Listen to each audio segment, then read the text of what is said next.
What if a righteous man lost everything? His children, his wealth, his health, his friends. And what if even God seemed silent? Satan rises and says, he only serves you because everything is going well. Then in a single day, everything collapses. The house falls. Grief enters. Pain screams. The soul breaks. Accused by those who should have comforted him. Humiliated, covered in sores, sitting in ashes. Yet Job does not curse God. Even in ruin, he lifts his voice and says, naked I came from my mother's womb, and naked shall I return. The Lord gave, and the Lord has taken away. Blessed be the name of the Lord.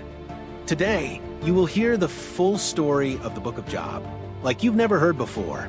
No filters, no fluff, raw, deep, real.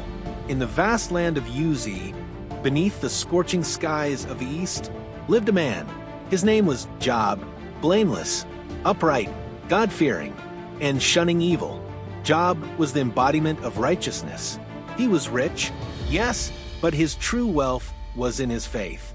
7 sons, 3 daughters, thousands of animals, servants, land, abundance.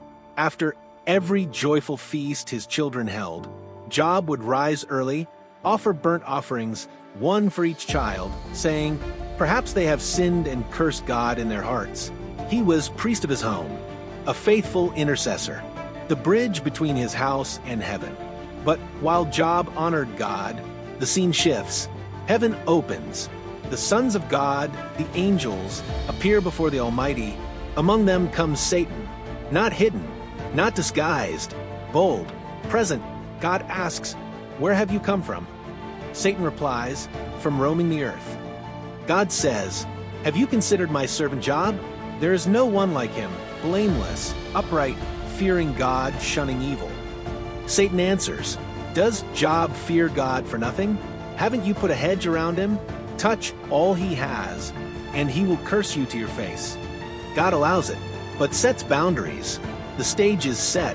In one day, disaster strikes like waves. A servant comes. The Sabaeans attacked, killed the servants, took the oxen. Another, fire from God burned the sheep. Another, the Chaldeans stole the camels. And the last, a great wind struck the house. Your children are dead. Job tears his robe, falls to the ground, and worships. But Satan returns. Skin for skin, he says, strike his flesh and he will curse you. God permits it.